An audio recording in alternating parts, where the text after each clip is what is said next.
Amid. इस video में आप बहुत अच्छे से समझने वाले हैं कि इस वर्ड को इंग्लिश में कैसे यूज़ किया जाता है। ये इंग्लिश में एक प्रेपोजिशन होता है। यूँ समझ लो अमिड पर आप पीएचडी करने वाले हैं। आप बहुत अच्छे से समझ जाएंगे कि इसको कैसे सेंटेंसेस में यूज़ करते हैं, क्योंकि मैं बहुत सारे एग्जांपल्स के साथ आपको समझाऊंगा। तो शुरू करते हैं। तो बेसिकली इसका मतलब हम हिंदी में अगर समझें तो होता है के बीच, के मध्य में, थोड़ा और शुद्ध हिंदी में बोले तो, नहीं तो के दौरान। मतलब जब कोई चीज चल रही है, कुछ हो रहा है, उसके बीच में कुछ और हो रहा है। Something something something something something something something, और फिर बीच में कुछ हो रहा है, तब हम एमिट का यूज करते हैं उस चीज के लिए। अगली चीज देखिए, अनकाउंटेबल नाउन्स के साथ ज्यादातर इसका यूज किया जाता है, जो कि एब्स्ट्रैक्ट नाउन्स होते हैं। एब्स्ट्रैक्ट नाउन कौन से होते हैं? जो कि कॉन्क्रीट ऑब्जेक्ट्स नहीं होते। जैसे टेबल, चेयर, ये कॉन्क्रीट ऑब्जेक्ट्स हैं। लेकिन एब्स्ट्रैक्ट नाउन्स कॉन्क्रीट नहीं होते। जैसे happiness, sadness, fear, anger, peace, noise.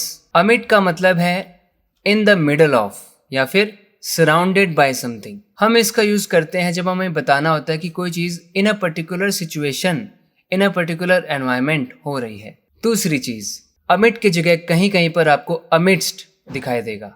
Amidst, ये अमिट का ही दूसरा रूप है। इन दोनों में कुछ खास फर्क नहीं है। अमिडस्ट का यूज ओल्ड फैशन हो चुका है। ज्यादातर आपको मॉडर्न इंग्लिश में अमिड यूज होता हुआ दिखेगा, अमिडस्ट नहीं। इसका यूज अगर होता भी है तो लिटरेचर में होता है और फॉर्मल सिचुएशंस में होता है, फॉर्मल सेटअप्स में। एक दूसरी चीज और ध्यान रखना, अगर ग्रामेटिकली आपको पूरा करेक्ट होना है तो याद रखना कि अमिडस्ट का यूज वाउल साउंड से पहले किया जाता है। जब इसके आगे कोई वर्ड आ रहा है, उसके पहले वाली जो साउंड है वो वाउल साउंड है, तब एमिडस्ट का यूज करते हैं, नहीं तो अमिट का यूज करते हैं। But this is deep grammar, people don't care about that very much. सबसे ज्यादा कॉमन है इन दोनों में अमिट। अब मैं आपके सामने बहुत सारे एग्जाम्पल सेंटेंसेस पेश करूंगा। पहले उन्हें हिंदी में फिर इंग्लिश में बताऊंगा इसी वर्ड का यूज करते हुए। तो देखिए, उस बहस के बीच में तुम्हें सुन नहीं पाया। वहां पे बहस चल रही थी लोगों की, तो उस बहस के बीच में आपकी आवाज मुझ तक नहीं आई, मैं आपको सुन नहीं पाया। तो इंग्लिश में कहेंगे I couldn't hear you amid that debate. I couldn't hear you amid that debate. उस डिबेट के बीच में जब सब लोग बात कर रहे थे, तब मैं आपको सुन नहीं पाया। तो ध्यान दीजिए, आप इसी को ऐसे भी कह सकते हैं, With all the back and forth talking, I missed your words. मैंने आपके वर्ड्स को मिस कर दिया, मैं सुन नहीं पाया। With all the back and forth talking मतलब इधर उधर, पहले वो बोल रहा है, फिर वो बोल रहा है, आपस में लोग बोल रहे थे, इस बीच में आपकी आवाज सुन नहीं पाया। जब आपको बताना होता है कि कोई चीज एक साथ चल रही है किसी और के साथ, तब हम विद का यूज भी इस तरह करते हैं। इस पूरी वीडियो में आप ये भी समझ जाएंगे, क्योंकि ये सबसे ज्यादा नेचुरल और कैजुअल तरीका है इस बात को कहने का, विद समथिंग गोइंग ऑन। दूसरा तरीका इसी बात को कहने का है, आई couldn't catch what you were saying during that debate. उस डिबेट के दौरान आप क्या बोल रहे थे, मैं सुन नहीं पाया। तूफान के बीच भी जहाज आगे बढ़ा, पानी के जहाज की बात हो रही है। The ship sailed amid the storm. The ship sailed, ship जब ट्रेवल करता है, यात्रा करता है, उसको सेल करना कहते हैं। The ship sailed amid the storm. आप कह सकते हैं despite the storm the ship continued it's journey. Storm के बावजूद, स्टॉर्म होने के बावजूद शिप ने अपना जर्नी को कंटिन्यू किया, अपनी जर्नी को। इस शोर के बीच मेरे लिए सोना मुश्किल है। इतना शोर कर रहे हैं, सोना मेरे लिए बड़ा मुश्किल है। Amid this noise, it's hard for me to sleep.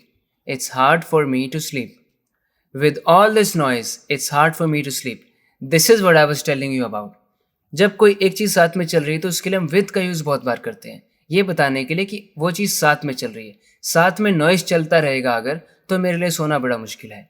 With all this noise, it's hard for me to sleep. This is a simpler way to say the same thing. Amid this noise, it's hard for me to sleep. It's not easy for me to sleep amidst all this noise. See, यहाँ पर मैंने आपको ये बताने की कोशिश की है कि इसके बाद all आया है। all यानी कि aw, which is a vowel sound. तो उससे पहले हमने amidst का यूज़ कर लिया। Although people don't care about that very much. उस हंगामे के बीच मुझे चक्कर आने लगे, इतना हंगामा चल रहा था वहाँ पे। I started feeling giddy amid that chaos. Amid that chaos. आप कह सकते हैं इस सारे कंफ्यूजन के बीच में आपको चाय देना तो भूल ही गया, इतना सब कुछ कंफ्यूजन जो चल रहा है।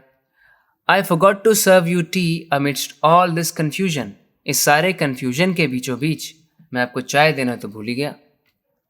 जन्मदिन के उत्साह के बीच उसकी सारी चिंता गायब हो गई।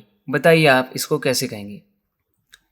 एक्साइटमेंट, जो कि एक एब्स्ट्रैक्ट नाउन है, उत्साह, ये कोई एक कॉन्क्रीट ऑब्जेक्ट थोड़ी है जिसे हम टच कर सकते हैं, ये तो एक फीलिंग है। Amid the excitement for her birthday her tension disappeared, उसकी टेंशन डिसअपियर हो गई। अमिड द एक्साइटमेंट, वो सब जो एक्साइटमेंट चल रहा था उसके मन में, उसके बीचों बीच, उसके मध्य में, उसके जन्मदिन के लिए जो उसके मन में एक्साइटमेंट था, उसकी टेंशन डिसअपियर हो गई। हर टेंशन डिसअपियर्ड, इसको आप कह सकते हैं हर स्ट्रेस फेडेड अवे, उसका स्ट्रेस चला गया धीरे धीरे। हर एंग्जाइटी वैनिस्ड, उसकी एंग्जाइटी बिल्कुल साफ हो गई, खत्म हो गई। Her stress eased up, if something eases up मतलब it gets reduced in its intensity, कम हो गई। हर एंग्जाइटी सबसाइडेड, कम हो गई एंग्जाइटी। इतने हंगामे के बीच तुम मुस्कुरा कैसे सकते हो? इंग्लिश में कहेंगे how can you smile amid such chaos. दूसरा तरीका देखिए अब, how can you manage to smile in the midst of such chaos. How can you manage to smile in the midst of such chaos. जी हाँ friends, in the midst of something, ये भी एक phrase है जिसको use हम कर सकते हैं। With such chaos going on how do you still manage to smile. With का यूज, कम से कम तुम्हें तो इस शोर शराबे के बीच शांत रहना चाहिए। At least you should stay calm amid this commotion. If others aren't, make sure you stay calm amid the commotion, amid this commotion. अगर दूसरे लोग शांत नहीं हैं, कम से कम तुम्हें तो होना चाहिए। तुम तो ये बात सुनिश्चित करो कि तुम शांत रहो कम से कम। Make sure you stay calm amid this commotion. इतनी भीड़ भाड़ के बीच उसने मुझे कैसे देख लिया? How did he spot me amid so much crowd? How was he able to find me in such a huge crowd? Huge crowd, heavy crowd, much crowd, big crowd. How was he able to find me in such a huge crowd? With so many people around, how did he spot me? Here comes our with. With बहुत commonly use होता है। Simply इसको हम बोल देते हैं amid की बजाय। With so many people around, how did he spot me? तो ये था इस वीडियो लेसन में। आशा करता हूँ कि आपको अमिड का यूज समझ में आ गया होगा। आप उससे और सेंटेंसेस जरूर बनाना ताकि आपकी और प्रैक्टिस हो सके। बात करते हैं अगले वीडियो लेसन में। अपना ख्याल रखें। Take care. बाय।